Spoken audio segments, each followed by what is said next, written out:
Heyo everybody, Haku here with my live reaction and read-through for Kubera Season 3, Episodes 34 to 36, Stinky Bird Part 1. I am excited to read, as always, but I am going to have to stop myself somehow at 3 chapters this time, because I have a lot to record after this, maybe like hours of stuff to record after this, I don't know, but I said I was doing Kubera this week, so I want to do Kubera this week, and even if I didn't say that I was already going to, I would still want to do Kubera this week, because I mentioned last time it's gotta be like top 3 favorite things to cover on the channel, and whether it's 1 or 2 or 3 kind of depends on the week, but it's up there. And even if we're talking like all-time stuff, and then we would bring in like Magical Girl Raising Project and B-Stars, that'd be in the top 5, and I really need to get back to Magical Girl Raising Project eventually. Even then, it's like, top 5 favorite things I've ever covered maybe, and it's kind of a combo of 2 aspects. It's got to be one of the best, if not the best, community, and that's not to say that I can't have criticisms, and I think the criticism I had is there was this time when I was getting frustrated with I'm trying to do Kubera videos, but I'm trying to do other videos too, and you put in a lot of work on something that's like niche or new or different, and it's like I want to do this new thing, or I want to share this niche thing that maybe people haven't heard of, and then you get a comment and it's like, oh gosh, I wonder what people said, and it's just, where's Kubera? Or it's not just like on my stuff or anything, but you see it too on other people's channels. Like I'll watch a reaction to something and I'll be like, oh, that's neat. I wonder what people's thoughts are. Go into the comments and it's, where's this thing or where's that thing? And that just feels, to comment on unrelated things. Again, I feel bad. I don't want to make any of you feel bad, but that just feels so rude and annoying to comment on things unrelated to the thing. Like, of course, you can comment on any Kubera video you want, and you can comment on, like, any channel post or whatever, and you can comment on any video. Like, usually I'm just like, oh yeah, I'm working on it, it'll be whenever, but it is like, a hit sometimes to be excited about something, and then all you get is just, where's this or where's that? And for that it was Kubera a bit, but again, with that criticism aside, when it comes to all the things that I've ever covered, I think best fan bases, Kubera's either number 1 or number 2. It's between Kubera and Magical Girl Raising Project, which again makes me feel even worse because I really need to get back to that. But again, like top 2 best fan bases, best communities of anything that I've ever read. And on top of that, it's not just the fan base, but the actual thing itself, the quality of the thing itself. When it comes to how much I enjoy or how much I like, how much I vibe with a specific series, I don't know if Kubera is number 1. It's up there, but it's like, when I was reading B-Stars week to week, B-Stars was just one of my favorite things ever to read, like my favorite manga ever to read week to week. It was so fun to cover that weekly. And then, like, I really, really enjoy doing ORV videos. ORV videos are just very, very fun. Like, I feel as though maybe I vibe with Kubera more, but ORV is just so light and easy, and it's just fun. It's a fun time covering ORV. So, but while that's fun and enjoyable, when it comes to how I view the actual quality of these things, the actual depth and detail in the story, I don't know if I would count anything else that I've read at like as greater than Kubera in terms of how I view the detail and how I view the, general quality. So one or like first or second place best fan base and potentially best in terms of quality. Like when you combine those 2 things, that's how Kubera gets so high up, really. Both just a great series itself and lots of good discussion to have around it. And speaking of that, I just want to, I think last time, and I should be thanking every time, thank you to everybody who shares to Reddit and comes from Reddit. I mean, specifically, like specifically the one who's been sharing to Reddit the whole time from the beginning. But also thank you to Elsa leaving a super thanks last week. That's so appreciated. And everyone recently who has just been like consistently commenting and having like good discussion every single week. Like I hate to name everybody because I know I will always forget some people's names, but like Pate and Stefan Daki and Ardacia and Corey, and so many others. Thank you so much. I really do appreciate it every single week. Again, that goes into Kubera just being the best community that I've ever interacted with when it comes to covering things on the channel, and maybe just in general. Maybe just in like fandom stuff in general, maybe the best. But either way, with me, I said I needed to hurry up because, or at least not spend too much time more than 3 chapters because I might have hours of other things to record, but I had to spend 6 minutes glazing Kubera on the community. Thank you so much. But either way, let's start reading about this twisted bird. We start off with some squawking, some fire, and just to praise last time with I've been praising the entirety of Season 3 with taking characters that have been around, that we've seen, that we've known, and then putting them in the forefront for sometimes even the first time ever, and doing that with Kaz. And now he not only has been around since the very beginning, but just kind of hanging out in the background, but now that he's getting some focus, he's so cool. And I can say that about pretty much any of the characters we've been dealing with in Season 3. It's so good. It's so good. But we have the staff here. I almost feel sorry for Agni. Ever since his first lover betrayed him, his relationships have never worked out. Well, Agni aside, I don't mind this new Brilith, since she's more helpful to me like this. And we have the attacks hitting... When he uses, like, I would say, is it even Bhavati Chandra when he uses it, or is it just Chandra powers? I mean, I guess it would just be Chandra powers, yeah? But we know that Bhavati Chandra buffs other magic spells. We can reduce their numbers before they open their eyes, and once they do, Brilith will no longer be dangerous. Okay. Then I can take the Staff of Agni away from her and take her to a safe place. Oh, wait, why isn't that gate closed? There aren't any more Shuras coming through, but it's still open, like it's waiting for something. And this could be an interesting, like, Lee's and Cossack return literally right in front of everybody now that they've gathered together. And we have Twisted Bird Part 1. Ah, that really hurt, you know. You nearly broke my neck. You shouldn't lash out like that just because you're angry. What will you do if I die and you can never get the item back?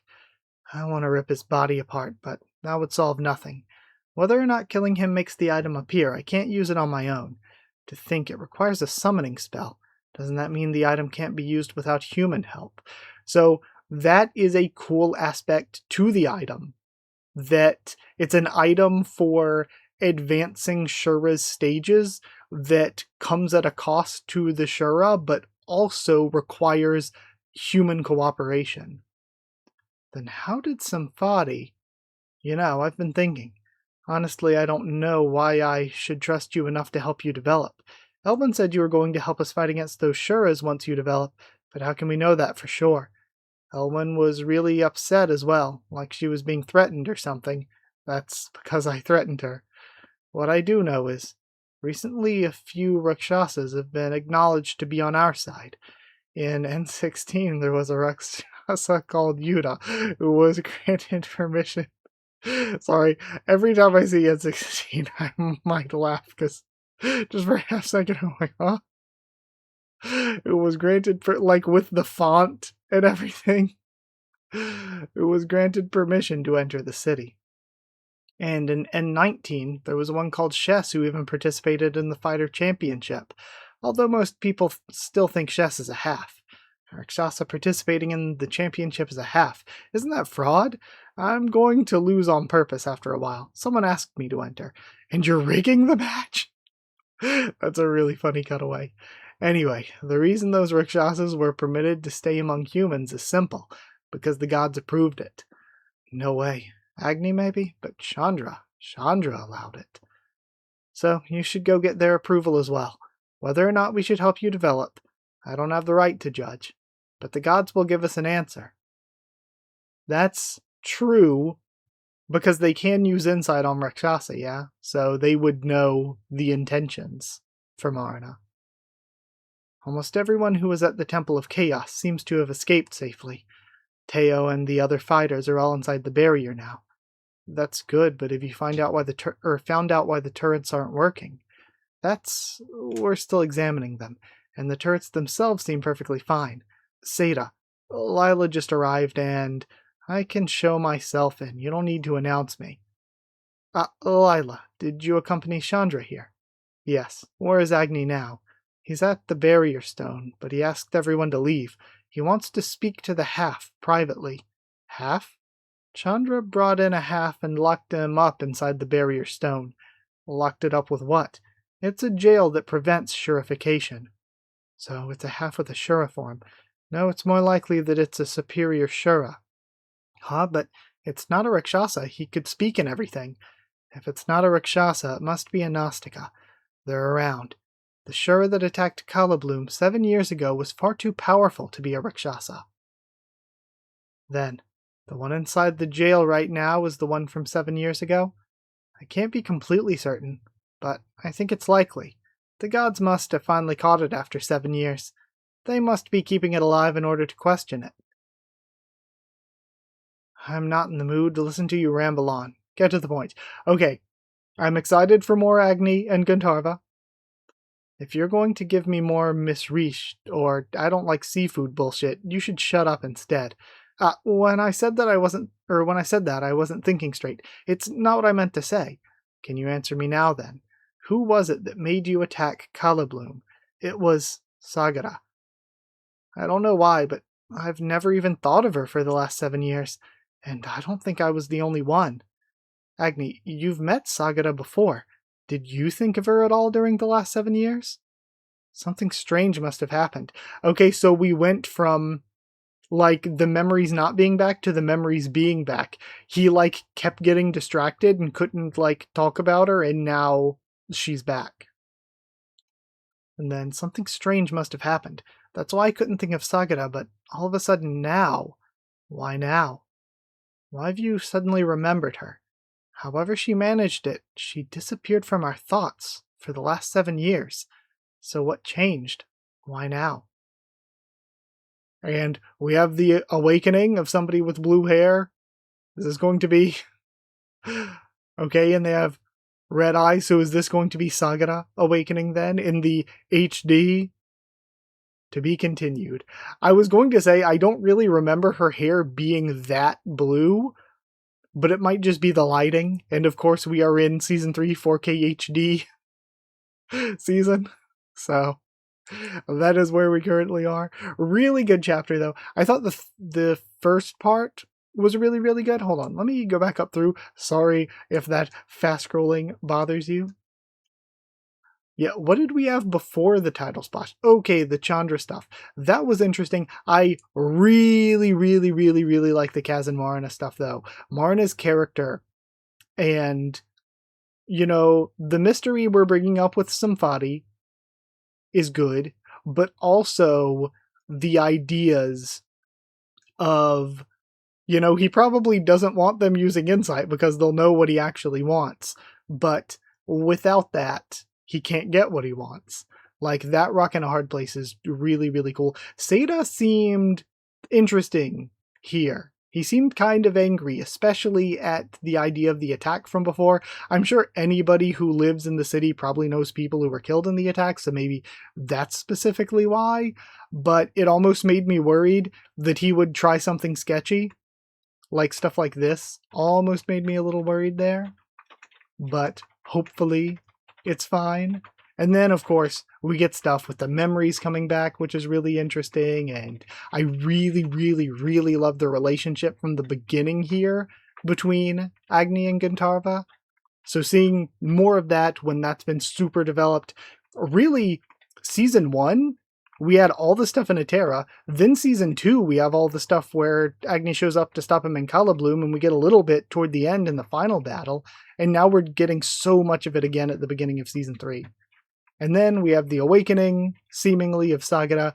And there's going to be a lot. Now that the people and the memories, we're still, like, we've spent probably well over 10 chapters still getting more of the rippling effects of this. And there's just going to be so much. There's so much involved with all the memories of these important figures coming back. And not only that, but the important figures. So now we have a Gnostica. King, currently, I guess, of the Ananta is back. And also Asha herself, Anansha potentially, and God Kubera. Like, all of them could potentially be back, which is crazy. And all all Earth-related figures, yeah? So, you know, Earth-related figures in that God Kubera is the god of Earth. We have the current king of the Earth, Shura, and then potentially a human who has, if her plans worked out somehow, maybe taken the powers of the king, like the original king of the Earth, Shura, potentially, maybe.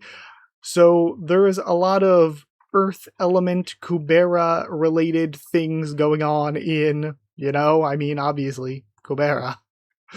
So, lots of stuff going on, and we're still only seeing the very beginnings of it, probably, I guess, even though it has been over 10 chapters. There's still so many more that I'm like, oh, I want to see how they'll interact with this person, or I want to know how this person will deal with getting memories of this back, like what the strategy will be there. But Sagara coming back, like, she's missed 7 years, yeah? So does she just show up to all this chaos going on? Like, what on earth is happening, guys? And what's going to go on with her meeting back up with her minions, maybe? The minion characters?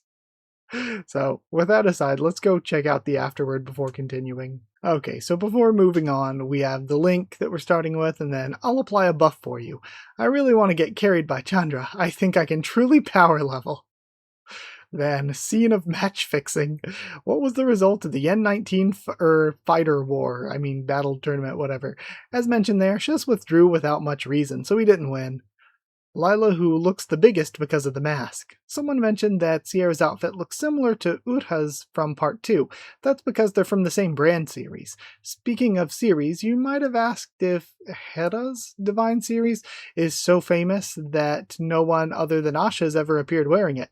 No, they have appeared. They did, but they just passed it by without explaining it was the Divine version. What Asha is wearing is the Blackwing layer, and there are many other series as well. The designs are completely different. Even Asha's Divine Blackwing layer is just a modified version. The original form's completely different than the one that made me revise it at the last minute. When I first drew this panel, I felt something was off. I didn't know exactly what the problem was, but I had a feeling something was wrong. However, no matter how much I looked at it, I couldn't figure it out, so I just brushed it off, thinking it was just my imagination. I probably wasn't in my right mind back then because I hadn't slept, but when I looked at it again today, I could totally see what the problem was. I'd drawn both eyes normally. Okay, if she didn't say it, I was going to be, is it that he looks too young, or is it the eyes? I drawn both eyes normally. Fortunately, I fixed it before the Webtoon update. That was going to be one of my guesses if she didn't say it. I was going to be, because he looks like really young here, even though he's in the young form. I was going to be, did he look too young, or was it the eyes? I was going to say, are both eyes normal? Okay, so with 356 empathy, let's move in to episode 35. And we get to actually continue with Sagara. We have her calling out for Ryagara. Ryagara, oh, what's happened? Where is everyone? And there's just a crater. She gets pissed off. Twisted Bird Part 2. Now we have Chandra.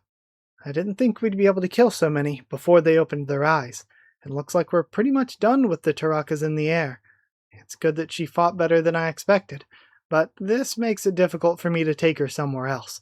The Tarakas should have opened their eyes at the right time and disarmed Brilith. Still, she knew I was amplifying her magic and she let me do it, so maybe I can get her to listen? Brilith, this is enough. You can stop now and get yourself to. She glares at him. Bhavati Agni. Attacking a god is probably bad news. So much for talking. She's definitely not in her right mind attacking a god. Wait, what is this? Why isn't my insight working on her? She turns back around. Weird. I don't know what it would mean for insight to not work on a human. But she is using a god's special weapon, and she's even, like, flame apparating, or whatever. So, does that mean she's, like, so connected with Agni now, where she is so Agni possessed that insight doesn't work? And she moves over. Ah, the ones that attack the Temple of Chaos. She's going to kill all of them now. They could be taken care of later. Huh, Brilith? What are you doing here? It's dangerous. You should get back inside the Earth barrier. I'm on my way there as well. We should hurry. Step back. It's Kaz and Marna. But she's shooting first, asking questions. Never. And it looks like the darkness is also moving in. Get a grip, Brilith. Your duty as a priestess is to protect the city. What are you doing attacking a human? And if you keep using your powers like this, your life will be in danger. So, not only is Chandra jumping in to stop, but Marana also jumped in to protect him. And is it going to be because he's only doing it to get what he wants, but Kaz is going to read it as more noble than it is, maybe? Do you not realize that thing behind me is a Rakshasa? Even I can feel its transcendental value. I know, but Kaz is right next to him. For the greater good, isn't it okay to sacrifice one human life? Okay, so the snap has been a bit of a silly level of extreme, going from, no, we can't kill people, to, isn't it cool to kill one person? Like, the shift is a bit extreme. Kaz is a Chaos Priest candidate. He's a rare triple nil. You're saying he should be saved because he's a special human, so it's fine for humans that aren't special to die. That's what you believe as a god? That's why you told Agni 7 years ago to find another summoner? I was a disposable life back then, but my value has changed now? How do you weren't... I was listening. What you meant was that the lives of the weak are of less value than those of the strong. I found it revolting. And we have an eruption of flame. Ugh, I'm not doing this again. Doesn't it scare you to run so fast? If you fall at that speed, that'd be the end of it. This is still working even though it was underwater. That's why it sold well. That thing made my brother the richest guy on the planet. He's richer than Rish now. You're still alive even though you were underwater. Is that supposed to be funny, Ron? Sorry, it takes a great deal of concentration to run on water. One mistake could lead to falling into the water. No harm intended. Don't apologize. It's not like water can kill me. I owe you just for getting me here. Although, safer driving would have been nice. Now Calibloom. It's over there. And it's famous for the starless black sky. No, wait. Why is the sky red? And this is a really cool shot of the city. That's so cool. To be continued, wow. Okay, really cool chapter. That was so good. Again, I'm really liking the Kaz and Marina stuff a lot. Brilith, her shift is... okay, was a little bit silly how extreme it was this chapter. But Chandra, like I've talked about from basically the beginning, Chandra showed up. I was like, oh, who is gonna be this fuckboy? Like, the vibes from that original panel is like, oh, who is this guy? But then he has been one of my favorite characters ever since. I love Chandra. He is one of my favorite characters. So with all of that aside, I'm excited to see where we go. We didn't get to see very much of Sagata at the beginning, actually. I'm excited to see where we go, and I'm cool with it being a shorter chapter. There was some action stuff in there. Let's go read the afterword. The afterword is, as often, starting with the link. Where is this place? Where is this place? Is it the same location as the end of part 2? The sky looks a bit strange for that. Then it looks somehow different from the Bhavati Agni I've seen so far. To deal with Brilith, you would have to approach her quickly to prevent her from casting spells, or speak a spell faster than hers, or you could just hope the magic misses. Then, judging solely by aura, the one on the right is the god. But Chandra, this is a height humiliation, even though Brilith is wearing high heels. The fact is, Brilith is taller even without the shoes. Okay. To die, to come back to life. Ron's braided hair is inside his clothes. Why go feminine for Ron? I mean, I guess maybe in East Asia that's maybe more of a feminine name, maybe, but it somehow manages to almost always be wrong. But empathy 322, and with that aside, let's go read episode 36 to end for this week. I'll need to stop myself. Alright, Twisted Bird Part 3, and I did read the bonus blog post about Kurigam saying she has a cold, but she's going to continue the serialization. So, with that, we're starting at Agni and Gandharva. Didn't they say all of the Chaos Temple people were here now? The Chaos Temple people. Okay, sorry, the wording of that just threw me off for a second. Look at those flames. Someone must still be fighting. Why is that portal getting bigger? It makes me nervous. I don't think we need to worry since the gods are here. Yes, Chandra and Agni, we have 2 of the highest Zen gods here to protect us. Do you think we can trust them? Says Sierra. What do you mean? Of course we should have faith in the gods. The gods will protect us and destroy all those wicked Shuras. Yes, that's how it should be. That Shura is our mortal enemy. It destroyed so much 7 years ago. Surely the gods won't let it live. And Agni leaves. Twisted Bird Part 3. Damn it. I protected the human instinctively because of the item, but against Agni, who said to play fair, I might stand a chance. Chandra, though. I should have escaped while I could. And what's wrong with him all of a sudden? He was reckless enough just a moment ago. I don't know what's happening, but they look occupied. I should take the chance to get away. Because you stopped me, Chandra, the Rakshasa is escaping. I will locate him later. Will you? If it's so easy, was it on purpose that you let it run free for the last 7 years? It's a Garuda Rakshasa with red wings. There's no doubt that it was responsible for the Red Sky incident 7 years ago. Over 30,000 people on this planet died in some way because of that Shura. That is a lot, actually. That is an insane kill count. That is much more than I imagined. And there's no telling how much more damage it will cause now that it's escaped. This is not the time to be worrying about the life of one human being, even if it means killing the hostage. That Shura must be killed immediately. And the darkness consumes the staff? It's strange. You may treat lives differently depending on their utility, but you wouldn't see Kaz as being so valuable while Teo is alive. Should I take a guess? It's not Kaz that you're trying to protect, it's the Rakshasa? Whether you plan on using its strength or the information it has, it's far more valuable to you. This drama is actually so good, because I was saying, what if the idea here is that in order to deal with the Taraka, the humans, gods, and Shura need to come together and fight together? Instead of, fighting amongst each other, the Taraka is this greater force coming in that they need to band together to deal with. And maybe even that was Kali's intention, is either, the universe is destroyed or they band together to stop something that was caused by her in the beginning. So that could even be the general idea behind the Taraka.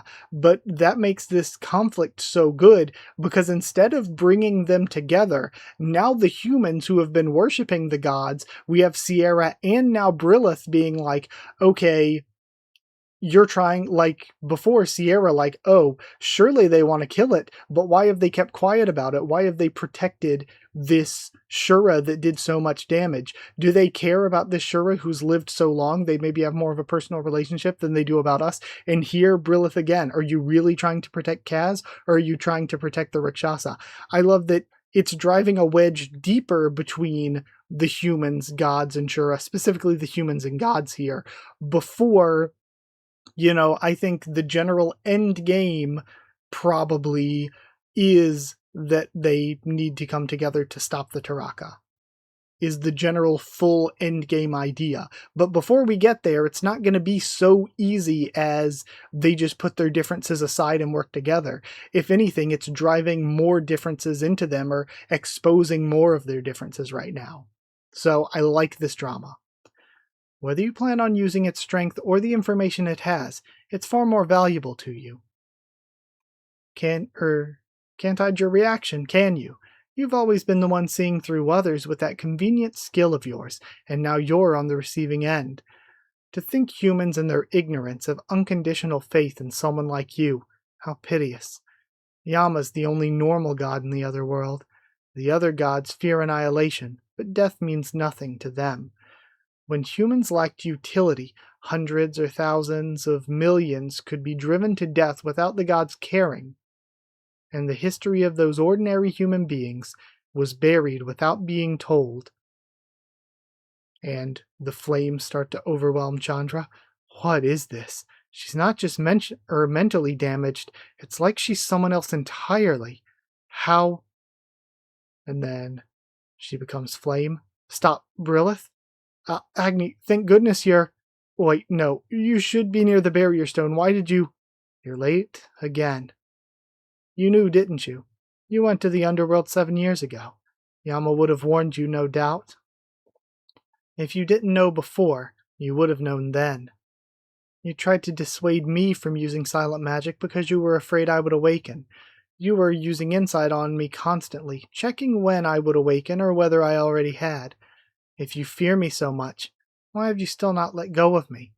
Is this the ability of Jibril or his first lover or earlier lover to take over through the staff or something? And that person was inside of Brilith, and she's like, oh, you were checking if I would have taken over Brilith. And you would have learned when you went to Yama that I wasn't in hell. Or in the underworld, or whatever. That's the idea, I'm thinking. If you remembered my last wish, you should have made a decision sooner. But you didn't. I was already gone, but you couldn't let go of me. But you weren't selfish enough to ignore my wish entirely either. So you failed this time as well. Be it the very first time, 100 million years ago, 1,000, all those lives, all those chances wasted. Every time you fail to protect me. Or is me just the idea of the one he loves, or is the one he loves reincarnated again and again? Idiot. That's why Babo Kim suits you. I chose the right nickname. Where are you going? You're not... No, even if you cross over, even you won't. I know. I'm going there to die. The Shura who slaughtered so many humans will receive protection from the gods merely for its usefulness. It's always like this. As long as you gods are there, we humans will never be able to do what we wish. Those who have grown used to dependence will follow you without doubting, but not me. I could not last in this life either, and my gate to heaven is barred. So, I'm going to fight with my last remaining strength and end things here. You know, right, Agni? As always, my last wish is never to be involved with you again. This drama is so good. Because what she says she's kind of spitting about the gods and their relationship with humans. And the gods have kind of naturally taken it for granted or taken advantage of it. Even if they're not being directly evil or anything. I wondered why he insisted on Brilith as his summoner. I should have known that it was her. And I told Yama to annihilate her to prevent future trouble. He really is too soft. It's strange, isn't it?